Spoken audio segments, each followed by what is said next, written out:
RESMI, Matt Roloff, Ngaladine, Chris, Marek, Kalabân, Sorat-sorat, Hukum. Hello viewers, welcome back to my channel. For Roloff family latest news update, please subscribe to the channel and press the bell icon. Dunya little people, big world kembali di gunkang kabar menjajakan. Matt Roloff, kepala keluarga sekaligus ikon utama acara tersebut, dikabarkan mengigat sekera RESMI Chris Marek suami dari mantan istrinya, Amy Roloff dengan tuduhan yang masih dirahasiakan namun disebut berkaitan dengan sengketa properti dan pelanggaran perjanjian bisnis. Informasi ini muncul setelah beredarnya dokumen hukum yang menunjukkan nama Matt Roloff sebagai penggugat dan Chris Marek sebagai tergugat di pengadilan wilayah Oregon. Kabar ini sontak membuat para penggemar terkejut, apalagi hubungan Matt dan Chris selama ini terlihat relatif damai meski ada ketegangan di balik layar. Namun, ternyata di bawah permukaan, ada konflik yang membara selama berbulan-bulan. Later belakang hubungan yang tak pernah benar-benar hangat. Sejak Amy Roloff menikah dengan Chris Marek pada tahun 2021, hubungan antara Matt dan Chris memang menjadi sorotan. Para penonton little people, big world sering bertanya-tanya bagaimana dua pria yang memiliki hubungan rumit melalui Amy bisa berinteraksi tanpa konflik terbuka. Pada awalnya, mereka mencoba tampil profesional, terutama ketika menghadiri acara keluarga atau terlibat dalam pembicaraan terkait Roloff Farms. Namun, di balik senyum kamera, sumber dekat keluarga mengungkapkan bahwa ada persaingan terselubung antara Matt dan Chris, baik dari segi pengaruh di keluarga maupun urusan bisnis yang beririsan. Penyebab konflik dari Roloff Farms ke pengadilan. Berdasarkan informasi yang bocor dari pihak yang dekat dengan proses hukum, masalah ini bermula dari kesepakatan lisan antara Matt dan Chris mengenai penggunaan sebagian lahan Roloff Farms untuk proyek wisata. Chris dikabarkan menawarkan ide untuk membangun area perkemahan mewah, glamping, di salah satu bagian lahan, dengan kesepakatan bagi hasil. Namun, proyek ini tak pernah berjalan mulus. Matt mengklaim Chris melakukan promosi dan mengambil deposit dari beberapa kalan penyuas sebelum perjanjian tertulis disahkan. Lebih parahnya, menurut Matt, sebagian dari deposit tersebut tidak pernah sampai ke rekening bersama yang disepakati. Chris di sisi lain membantah tuduhan itu. Melalui pernyataan singkat yang disampaikan oleh pengacaranya, Chris menegaskan bahwa semua transaksi sudah dicatat dan tidak ada dana yang disalahgunakan. Ia bahkan menyudah balik Matt sebagai pihak yang mengubah kesepakatan sepihak dan membatalkan proyek di tengah jalan, sehingga menimbulkan kerugian bagi Chris. Langkah hukum gugatan RESMI diajukan. Pada awal Agustus 2025, Matt Roloff sekera RESMI mengajukan gugatan terhadap Chris Marek. Dalam berkas pengadilan, Matt menuntut pengembalian dana sebesar $180.000 yang diklaim hilang dari transaksi awal proyek. Ganti rugi tambahan sebesar $500.000 atas kerugian reputasi dan peluang bisnis yang hilang. Larangan permanen bagi Chris untuk melakukan kegiatan komersial di area Roloff Farms. Pengacara Matt menyatakan bahwa langkah ini diambil setelah semua upaya damai gagal, dan bahwa kliennya hanya ingin keadilan dan perlindungan properti keluarganya. Reaksi Amy Roloff terjebak di tengah badai.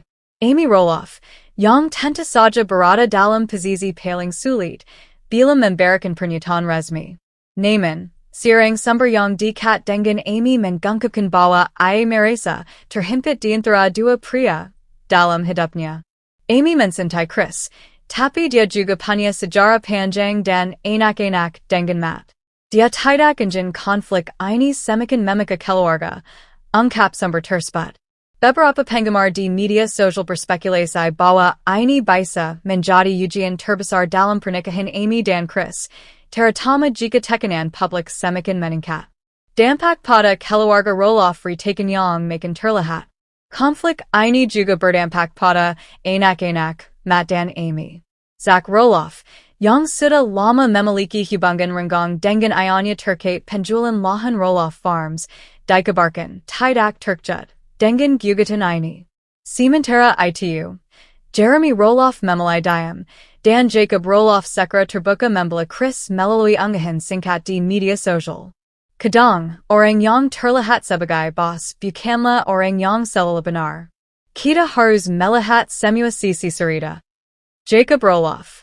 Pernyataan Jacob ini memika debat panas di kalangan penggemar, dengan sebagian mendukung Chris dan sebagian lagi membelamat. Opini publik perang di media sosial. Di platform seperti Instagram dan Facebook, tagar Matt dan Team Chris mulai bermunculan. Para pendukung Matt berpendapat bahwa lahan Roloff Farms adalah warisan keluarga yang harus dilindungi dari campur tanggapan orang luar. Sementara kubu Chris merasa bahwa Matt terlalu posesif dan tidak memberi kesempatan bagi ide baru berkembang. Seorang penggemar menulis di Twitter. Matt mungkin pintar dalam bisnis, tapi dia juga harus belajar berbajai. Chris hanya mencoba membantu. Sementara yang lain menanggapi. Chris tahu dia menikahi mantan istri Matt. Harusnya dia paham ada batasan. Proses hukum yang panjang di depan. Pengacara kedua bela pihak sudah sepakat bahwa persidangan kemungkinan besar baru akan dimulai awal 2026, menjenggat banyaknya dokumen dan bukti yang harus diperiksa. Sementara itu, pengadilan telah menjadwalkan sidang pendahuluan untuk menentukan apakah kasus ini bisa diselesaikan melalui mediasi atau harus berlanjut ke pengadilan penuh. Awal kolaborasi yang menjanjikan. Segalanya dimulai pada akhir 2023. Ketika Chris Marek mengajukan proposal untuk membuat glamping Roloff sebuah konsep wisata perkemahan mewah yang memadukan suasana pedesaan cause Roloff Farms dengan fasilitas modern seperti tenda safari eksklusif, layanan makan malam pribadi, dan terkeliling perkebunan. Ide ini awalnya disambut kakak positif oleh Matt, yang saat itu sedang mempertimbangkan cara baru untuk memonetisasi bagian lahan yang tidak digunakan untuk pertanian. Pertemuan demi pertemuan dilakukan, baik di rumah Matt maupun di cafe lokal, dengan Amy sering hadir sebagai penengah. Kesepakatan lisan. Menurut sumber yang hadir dalam pembicaraan awal, Matt dan Chris menjabat tanggapan sebagai tanda persetujuan untuk memulai proyek. Rencananya, Matt akan menyediakan lahan dan izin usaha, sementara Chris bertanggung jawab atas promosi, penjualan TMU, dan pemasangan fasilitas. Keuntungan akan dibagi 60% untuk Matt dan 40% untuk Chris. Namun, tidak ada kontrak tertulis yang langsung dibuat. Kesepakatan ini hanya diabadikan melalui catatan email dan beberapa pesan teks, sila yang kini menjadi pusat perdebatan di pengadilan. Mulainya ketegangan. Pada pertengahan 2024, Chris mulai mempromosikan proyek ini di media sosial pribadinya. Ia bahkan membuka sistem pre-booking dengan deposit $500 per keluarga. Tak lama setelahnya, Matt mulai merasa tidak nyaman, terutama setelah mengetahui bahwa beberapa kalian TMU sudah membayar tanpa ia melihat satupun dokumen resmi pemasukan. Dalam salah satu percakapan yang bocor ke media, Matt dilaporkan berkata kepada Chris, "Kita belum sepakat di atas kertas. Kamu tidak bisa menjual sesuatu yang belum kita mulai." Chris membalas dengan nada kesal.